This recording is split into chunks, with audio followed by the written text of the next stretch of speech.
মদিনায় আর থাকবো না। কেন রে বেলাল, কি জন্য মদিনায় থাকবে না?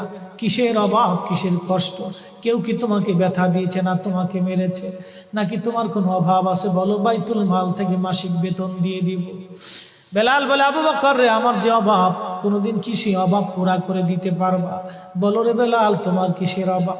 বলে, আবু বকর, আমি আজান দিলে নবী নামাজে আসতো। বলো, এখন আজান দিলে কি নবী নামাজে আসবে? আবু বকর বলতেছে, বেলাল রে, তুমি কি নবীরে ভালোবাসো, আমরা কি ভালোবাসি না? বেলাল বলে, আবু বকর, তুমিও ভালোবাসো, আমিও ভালোবাসি।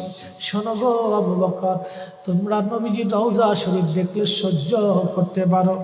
আমি বেলাল যখন আজান দিয়ে নবী রওজা শরীফের দিকে তাকাই, আমার কলিজা গুলি ফেটে ফেটে আসে। আমি বরদাস্ত করতে পারি না, সহ্য করতে পারি না রে আবু বকর।